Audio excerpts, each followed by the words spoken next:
Stage Pass, Institute of Gaming. For more details, contact 7093965965965.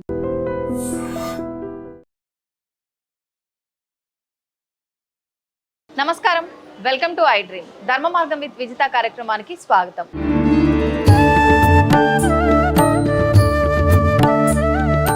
ప్రస్తుతం మనతో పాటు ఉన్నారు మంత్రశాస్త్ర ఉపాసకులు బ్రహ్మశ్రీ వేణుమాధవ శర్మ గారు. ఇప్పుడు గురుగారితో మాట్లాడి మరిన్ని విషయాలు తెలుసుకుందాం. నమస్కారం గురుగారు. గురుగారు, మనకు ఆషాఢ మాసం మొదలైపోయింది. ఆషాఢ మాసం అనగానే బోనాల ఉత్సవాలు అవి కూడా ప్రారంభం అయిపోయాయి. అయితే ముఖ్యంగా హైదరాబాద్ అంతటా ఉన్న ఆలయాల్లో ప్రతి ఒక్క దగ్గర బోనాల ఉత్సవం జరుగుతుంది. మరి ప్రత్యేకించి మన ఉజ్జయిని మహంకాళి అమ్మవారి ఆలయంలో ఎలాంటి ఉత్సవాలు, ఎలాంటి విశిష్టమైన క్రతువులు జరుగుతాయి ప్రత్యేకంగా ఈ బోనాల ఉత్సవాలలో తెలియజేయండి. అసలు ప్రత్యేకత యొక్క విశిష్టత అన్నీ మొదలైనవి ఈ ఉజ్జయిని మహాకాళి అమ్మవారి దేవస్థానం నుంచే అమ్మ. ముందుగా సర్వమంగళ మాంగళ్యే శివే సర్వార్థ సాధకే శరణ్యే త్ర్యంబకే దేవి నారాయణి నమోస్తుతే శ్రీ మహాకాళ్యంగాయ నమః. ఈనాడు ఇన్ని లక్షల మంది ఇన్ని గ్రామాల నుంచి మూల నుంచి వచ్చి అమ్మవారికి జాతర చేస్తున్నారు అంటే దీనికి విశిష్టమైనటువంటి కారణం ఉందమ్మా. ఈ యొక్క ప్రాంతంలో కలరాలు, మసూచిలు, వ్యాధులు ప్రబలుతున్న సమయంలో ఇక్కడ ఉన్నటువంటి దౌలీగేదర్లు వాళ్ళు అందరూ కలిసి, అన్ని కులాల వాళ్ళు, మతాల వాళ్ళు, జాతుల వాళ్ళు అందరూ కలిసి అమ్మవారిని వేడుకుని, అమ్మ మాకు కానీ ఈ వ్యాధులు ఏగి సోకకుండా మమ్మల్ని చల్లగా నువ్వు కాపాడినట్లయితే నిన్ను ఉజ్జయిని నుంచి తీసుకొచ్చి ఇక్కడ మేము స్థాపన చేసుకొని అమ్మ నీ యొక్క కొలువు చేసుకుంటాము, జాతర చేసుకుంటాము అని వాళ్ళు వేడుకొనగా అమ్మవారు వారందరినీ ఆశీర్వదించి, అంటే ఈ లష్కర్ ప్రాంతంలో ఉన్నటువంటి జనాలందరినీ ఆశీర్వదించి ఎవరికి ఏ విధమైనటువంటి కష్టం కలగకుండా కాపాడింది. దానికి గుర్తుగా ఉజ్జయిని నుంచి అమ్మవారిని తీసుకొచ్చి ఇక్కడ స్థాపన చేసి ఈ ప్రాంతం అంతా కూడా అప్పుడు మిలిటరీ వాళ్ళతోటి, డోలీగారర్లతోటి లష్కర్ ప్రాంతంగా ఒక ప్రసిద్ధి చెందినటువంటి స్థలం. దానికి గుర్తుగానే లష్కర్ బోనాలు పండగగా అమ్మవారి యొక్క జాతర మొదలుపెట్టడం జరిగింది. అసలు బోనాల పండగ ఆ విశిష్టత ఏమిటి అంటే, అమ్మవారిని ఆషాఢ మాసంలో మొట్టమొదటగా వచ్చేటువంటి ఆదివారం నాడు ఎదురుకొచ్చి అమ్మవారు అత్తవారింటి నుంచి 15 రోజులు పుట్టింటికి వచ్చి గ్రామ సంచారం చేసి 15 రోజులు 15వ రోజైనటువంటి ఆదివారం నాడు తెల్లవారుజామున అమ్మవారి యొక్క జాతర మొదలవుతుంది. ఈ జాతరలో విశిష్టత ఏంటి? ఆడబిడ్డకి, ఇంటికి వచ్చిన ఆడబిడ్డకి తీపి వంటకాలు పెట్టి సంతోషపరిచి మనం అమ్మవారితో పాటు ఆనంద కోలాహలాలు పంచుకుంటాం. అదేవిధంగా ముత్తైదువులందరూ తలస్నానం చేసి కుండలో పాయసాన్ని వండి దానిపైన శాఖలు పెట్టి ఆ శాఖలు కోతరాజుకైనా కోస్తారు. ఇక్కడ కోతలింగడికైనా ఎందుకు కారణం ఏమిటి? ఈ యొక్క శాఖలు కోయడం వల్ల వ్యాధులు కొరగలకుండా అమ్మవారు కాపాడుతుందని. ఇంత చక్కటి గోనాల లష్కర్ బోనాల జాతర మొట్టమొదటగా ఈ 250 సంవత్సరాల క్రిందట ఈ దేవాలయంలోనే మొదలైంది. ఈనాడు చుట్టుపక్కల ప్రాంతాల్లో అంతా కూడా జాతర చేస్తున్నారు అంటే కారణం ఏమిటంటే, జనం పెరిగిపోయి ఇంత దూరం రాలేక ఈ యొక్క జాతరని వాళ్ళ ఇళ్ళ దగ్గర వాళ్ళు జరుపుకునేటువంటి ఒక ఆలోచనతో మాత్రమే అక్కడ జరుపుకోవడం జరుగుతోంది. కానీ మొట్టమొదట లష్కర్ బోనాల పండగ ఉజ్జయిని మహాకాళి ఆలయంలో ఈ ప్రాంతంలో ఇక్కడే మొదలైనటువంటి ఈ జాతర. గురుగారు, ఇప్పుడు ఈ బోనాల ఉత్సవం అనేది మనకు అన్ని ఆలయాల్లో జరుగుతుంది, కానీ మనకు ప్రత్యేకించి ఇక్కడ మన ఉజ్జయిని అమ్మవారి ఆలయంలో మనకు నెలంతా కూడా ఒక్కొక్క రోజు ఒక్కొక్క విశేషం ఉంటుంది. ప్రత్యేకించి 3 రోజుల పండగగా కూడా ఇక్కడ జరుపుకుంటారని అంటారు కదా, ఏం చేస్తుంటారు ఈ 3 రోజులు కూడా? 3 రోజుల పండగ కాదమ్మా, ఇది 15 రోజుల పండగ. అమ్మవారు ఆనాడు ఈ ప్రాంతం అంతా కూడా కాపాడుతానంది కాబట్టి అమ్మవారు మొదటి రోజున ఘట స్వరూపంలో పుట్టింటికి వచ్చి ఈ చుట్టుపక్కల ఉన్న ప్రాంతం అంతా కూడా ఇంటింటికి వెళ్ళి ఆది వ్యాధులతో ఉన్నవాళ్ళని, వృద్ధులని, పసిగుడ్డలని అందరినీ ఆశీర్వదించడానికి ఇంటింటికి వెళుతుంది. అయితే ఇది వరకు రోజుల్లో అమ్మవారు వచ్చింది అంటే అమ్మవారికి శాఖలతో అమ్మవారిని ఎదుర్కొనేవాళ్ళు ఇంటి ముందర. ఈ ఎదుర్కోవడంలో కూడా 1000 కళ్ళ చీరలు అని ఇది వరకు రోజుల్లో వచ్చేవి.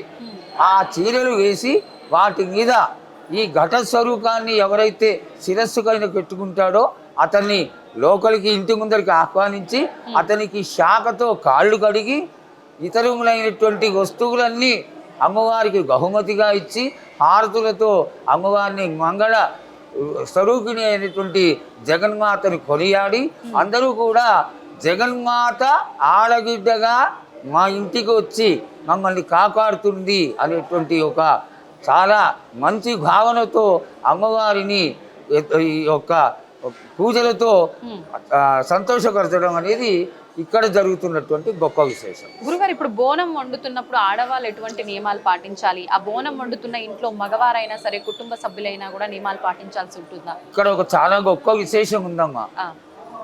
అమ్మవారు వస్తోంది అనంగానే తెలంగాణ ప్రజలందరూ కూడా మామూలుగా కాదు, ఆ దేవత ఆ మహాకాళి అమ్మవారు ఆడగిడ్డగా మన ఇంటికి వస్తుంది కాబట్టి ఇళ్ళకన్నిటికీ సున్నాలు వేయించుకోవడం, ఇళ్ళన్నీ బాగులు చేయించుకోవడం, కడుక్కోవడం, ఇతరులైనటువంటి శుభ్రాన్ని కలిగింపచేసేటువంటి క్రియలన్నీ చేస్తారు.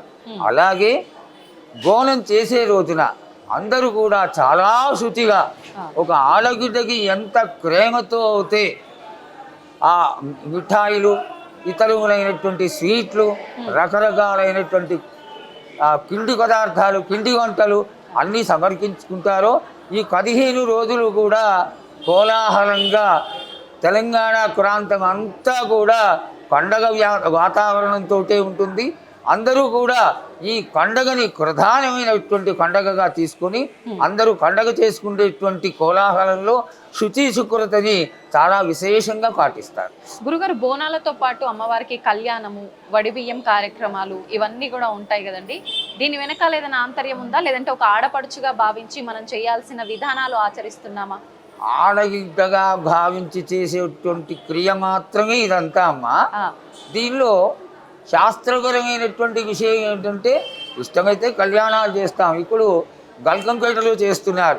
అయితే మహాకాళీ దేవస్థానంలో ఇంకా విశేషం ఏంటంటే ఒక 50 సంవత్సరాల క్రిందట ఆలయాన్ని పునఃప్రతిష్ఠ చేసినప్పుడు జగద్గురువులు పుష్కగిరి పీఠాధిపతులు శ్రీ శ్రీ శ్రీ విద్యానరసింహభారతి స్వామివారు ఒక ఆర్డర్ వేయడం జరిగింది.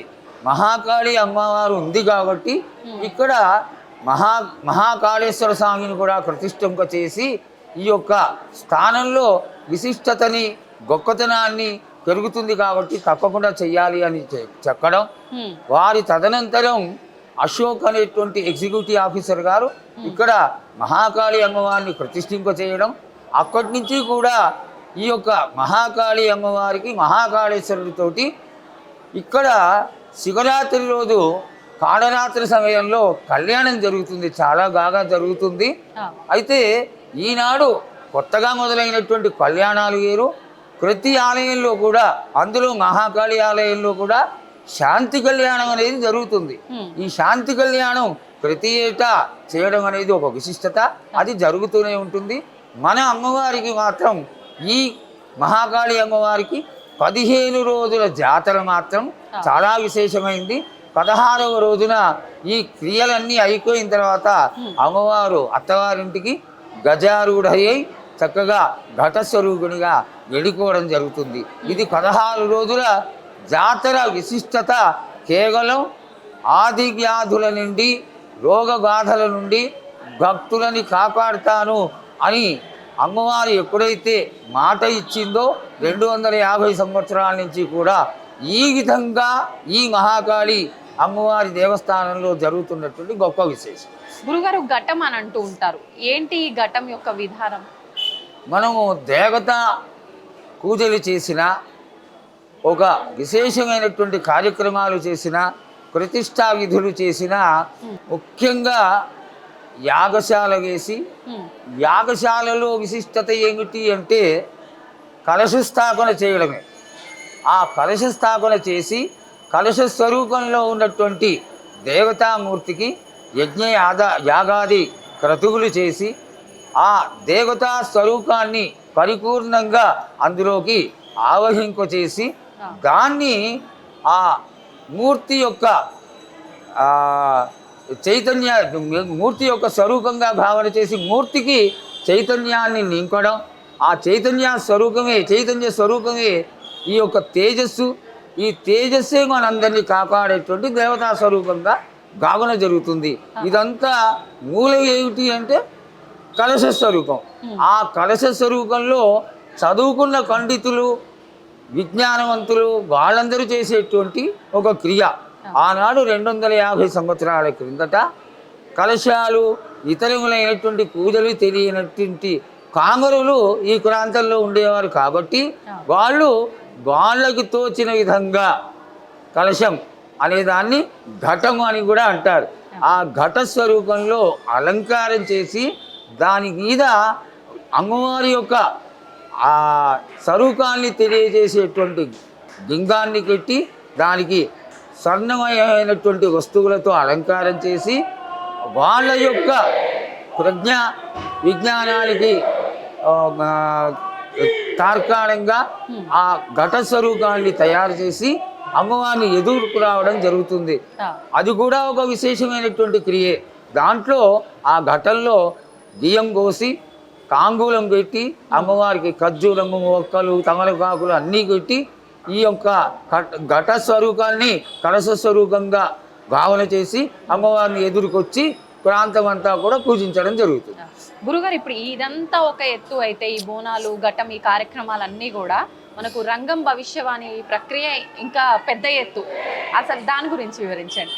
ఈ యొక్క చక్కటి భవిష్యవాణి ప్రాంతం అంతా కూడా, లోకం అంతా కూడా ప్రగలిపోయి ఈనాడు భవిష్యత్తు వినడానికి మీడియా ద్వారా లేకపోతే ఈ అమ్మవారి దేవాలయానికి వచ్చి లక్షలాది ప్రజలు అమ్మవారి యొక్క భవిష్యవాణి వినాలి అనేటువంటి ఒక చక్కటి కుతూహలంతో ఎదురు చూస్తూ ఉంటారు సోమవారం రోజున.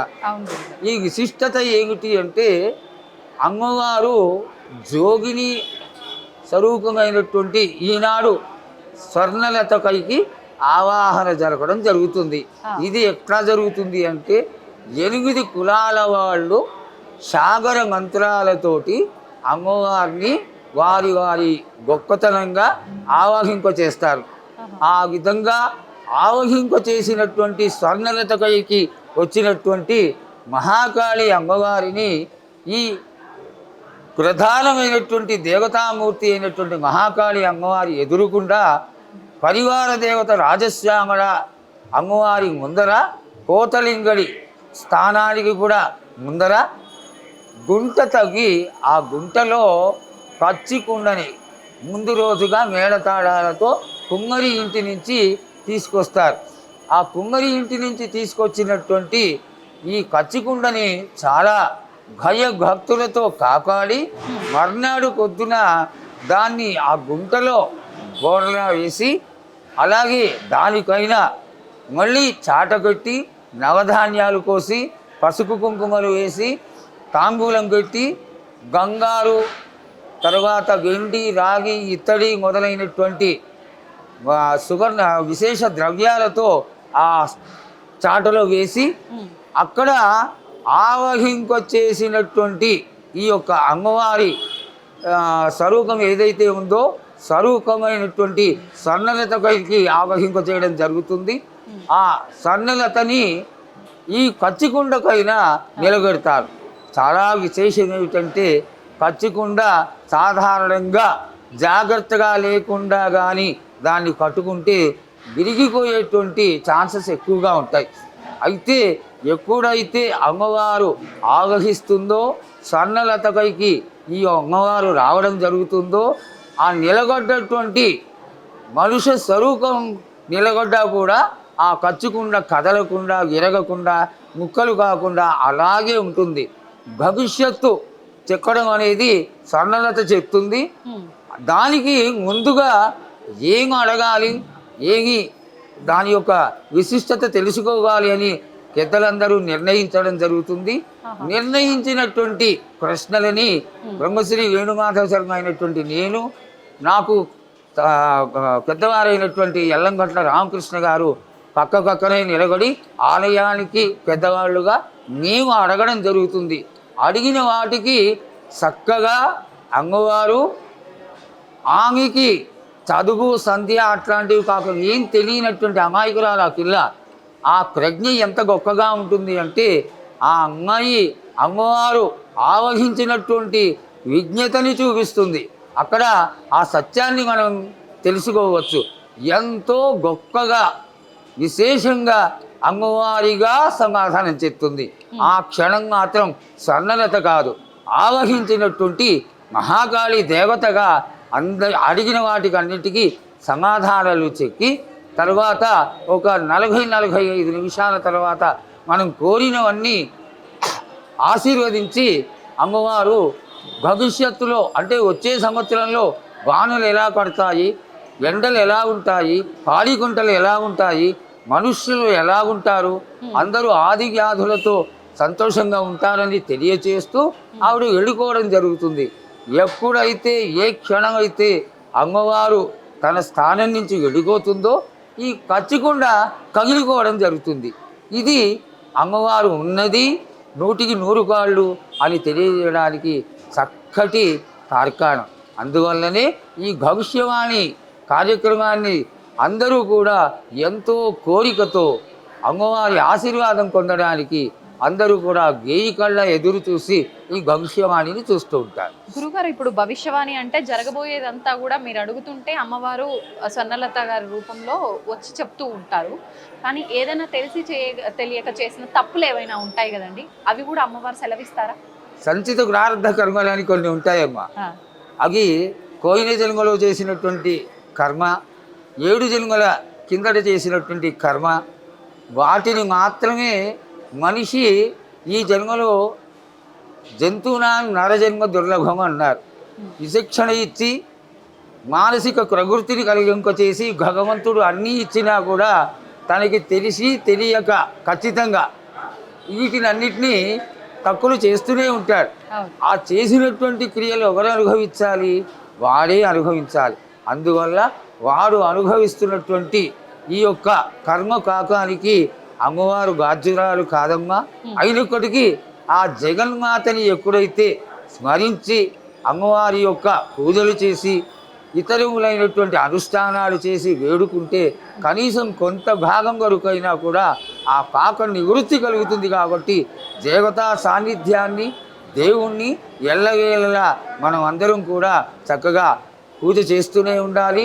అందులో జగన్మాత మహాకాళి అమ్మవారు అందరినీ ఆశీర్వదించేటువంటి జగన్మాత కాబట్టి అందరూ కూడా జగన్మాతకి పూజ చేసి అమ్మవారి యొక్క ఆశీర్వాదంతో పాక నివృత్తి కలిగి అందరూ కూడా సుఖశాంతులతో వర్ధిల్లుతారని ఆశిస్తారు. గురుగారు, ఇప్పుడు మీరు చెప్పిన దాన్ని బట్టి జోగిరీలకి వీళ్ళకి ఎక్కువ ప్రాధాన్యత ఉంది, పోతురాజులకి మొత్తం విశేషమైన కార్యక్రమాలన్నింటిలో కూడా. ఎందుకనండి వీళ్ళు అంత ప్రాధాన్యత? అంటే మొదటి బోనం కూడా వీళ్ళే తీయాలి అని చెప్పి అమ్మవారికి ఇవన్నీ కూడా మాట్లాడుతూ ఉంటారు కదా, ఎందుకని? జోగినిగా ఇక్కడ స్వర్ణలతకే ప్రాధాన్యత అమ్మా. అందరూ తెచ్చేటువంటి గోనాలని లేకపోతే మేళతాళాలతో వచ్చేటువంటి క్రియల్ని కానీ శివశక్తులుగా భావన చేసి వాళ్ళు తమ శిరస్సులకైనా పెట్టి తెచ్చుకుంటే గోనాలని అమ్మవారికి సమర్పించుకుంటుంటారు. అది వారి వారి యొక్క ఇష్టపూర్వకంగా జరుగుతున్నది. మొదటి గోనాలు లేకపోతే తర్వాత గోనాలు ఇవన్నీ ఇక్కడ ఏం లేవమ్మా. అయితే ఇక్కడ విశేషంగా అమ్మవారికి ఈ బియ్యం కోయడం అనేది జరుగుతుంది. ఈ బియ్యం కోసినటువంటి ఈ బియ్యం అంతా కూడా కొంత బియ్యాన్ని తీసి మళ్ళా ఒక 2 వారాల తర్వాత అమ్మవారికి వండి దాని నైవేద్యం పెట్టడం మారుకోణంగా చేస్తున్నాం. అయితే ఈ క్రియ అంతా కూడా మనం ఏర్పరచుకున్నదే, ఇది శాస్త్ర ప్రమాణమైంది అయితే కాదు. గురుగారు, ఈ పోతరాజు అమ్మవారికి అంటే తమ్ముడుగా భావించాలని కొంతమంది అంటారు, కొడుకుగా అసలు ఎవరు ఈ పోతరాజు అమ్మవారికి ఏమవుతారు? ఈ 7 అమ్మవార్లకి తోడుగా జన్మించిన వాడు పోతరాజమ్మ. ఈ 7 కూడా ఆయన కాపాడుతూ ఉంటాడని, అందువల్లనే ఈ 15 రోజుల్లో కూడా ఆయన మేళతాళాలతోటి ఈ యొక్క డక్కులతోటి వీటితోటి పోతరాజు ఒళ్ళంతా కసుకు రాసుకుని శిరస్సుకైన కుంకం పెట్టుకొని ఈ చేతిలో ఆ వీరగోళ కట్టుకుని అమ్మవారిని ఆనందపరచడం కోసం మేళతాళాలతో ఆడుతూ వచ్చి అమ్మవారి దర్శనం చేసుకుంటూ ఉంటాడు. అదేవిధంగా ఈ యొక్క క్రియలో అమ్మవారిని ఏ విధమైనటువంటి ఆది వ్యాధులు లేకుండా కాపాడాలో అదంతా కూడా పోతరాజుతో అవుతుంది అని ఒక క్రియ. గురుగారు, ఇప్పుడు ఈ మధ్య కాలంలో చూస్తున్నాము పోతరాజు వీళ్ళంతా ఈ గెటప్స్ వేసుకున్న వాళ్ళు తాగి కొంచెం అంతా హడావిడి చేస్తున్న విధానాన్ని మనం చూస్తూ ఉన్నాము. ఇదంతా కరెక్టే అంటారా? ఆ రంగులు రాసుకోవడము, లేకపోతే నానా రకాలైనటువంటి విపరీతమైనటువంటి క్రియలు చేసుకోవడం, ఇవన్నీ కూడా 10-15 సంవత్సరాలుగా మొదలైందమ్మా. పోతరాజు అంటే వాడికి పటం వేసి పసుపు రాసి ఆ ముఖాన కుంకం పెట్టి వాడిని ఆ పటంలో కూర్చోబెట్టి మళ్ళీ 8 జాతుల వాళ్ళే వాడు పోతరాజు వాడి పైకి ఆవాహన జరిగేట్టుగా ఆ మంత్రాలతో వాడిని పిలవడం జరుగుతుంది. ఆ వచ్చినటువంటి పోతరాజు గావు కొట్టడం జరుగుతుంది. అదే ఇక్కడ జరుగుతున్నటువంటి క్రియ. దాన్ని రాంగ తగ్గించేశారు. గురుగారు, మనకి ఈ ఆషాఢ మాసంలోనే తొలి ఏకాదశి, ఆ రోజు నుంచే విష్ణుమూర్తి యోగ నిద్రలోకి వెళ్తాడని అంటారు. చాతుర్మాస దీక్షలు ప్రారంభమవుతాయి. ఆ విశిష్టత గురించి కూడా తెలియదు. చాతుర్మాస దీక్ష పౌర్ణమికి మొదలవుతుందమ్మా. పౌర్ణమికి వైష్ణవులు ఏకాదశి రోజున మొదలు పెట్టుకుంటారు. ఈశ్వర తత్వంలో 2 నెలలు కూడా చాతుర్మాస్యం అనేది సన్యాసులకి సంబంధించింది. ఈ గానులు విశేషంగా పడుతున్నటువంటి సమయంలో వారు సంచారం చేయలేరు కాబట్టి వారిని ఒక చోట ఉంచి ఆ చోటలోనే వారికి భోజనాది కార్యక్రమాలు పూజా విధులు అన్నీ ఏర్పాటు చేసి ఇంతవరకు కూడా ఆ అత్యద్భుతమైనటువంటి చాతుర్మాస వ్రత దీక్ష జరపడం జరుగుతుంది. గురుగారు, ఇప్పుడు ఈ ఏకాదశికి చాలా ప్రాధాన్యత ఉంది మన సనాతన ధర్మంలో.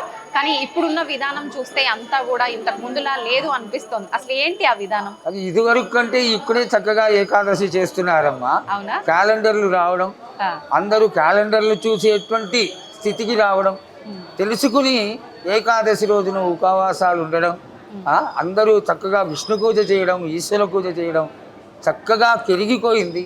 దీన్ని దినదిన కురవర్ధమానంగా ఇంకా బాగా హైందవ ధర్మాల్లో ఏకాదశికి ఉన్నటువంటి విశిష్టతను తెలుసుకొని అందరూ పూజలు చేయాలని ఆశపడతారు. గురుగారు, ఇప్పుడు ఈ శివకేశవులు ఇద్దరికి భేదమే లేదు అని అంటారు. ప్రత్యేకించి మనకి చాతుర్మాసంలో శివుణ్ణి విష్ణువుని ఇద్దరిని ఆరాధిస్తే మంచి ఫలితం అంటారు. నిజంగా అసలు ఆరాధించాల్సింది ఇద్దరినా? అవునమ్మా, ఇద్దరిని వైష్ణవులు విష్ణు స్వరూపాన్ని పూజిస్తారు. అట్లాగే శివ సంబంధమైనటువంటి పూజలు చేసేవాళ్ళు ఈశ్వరుడికి నిత్యారాధన చేస్తారు. దీనిలో దోషమేమీ లేదమ్మా. ఎవరు వారి ఇష్టమైన దేవతను పూజ చేసుకోవచ్చు. ధన్యవాదాలు గురుగారు, చాలా మంచి విషయాలు తెలియజేశారు. నమస్తే. తవ్వండి, తవ్వుతున్న శివలింగం సరే దాన్ని అట్లా కప్పేసేయండి, చూపించదండి. Krishna is there. మూర్తి పూజ కాదు, సాక్షాత్ బ్రజేంద్ర నందన భగవాన్ ఉన్నారు మూర్తిలో. ఏమీ ఆశించకుండా ఆరాధించే వాళ్ళు కూడా ఉన్నారా ప్రభుజీ? నిజమైన భక్తి అంటే మనకు తెలియదు కాబట్టి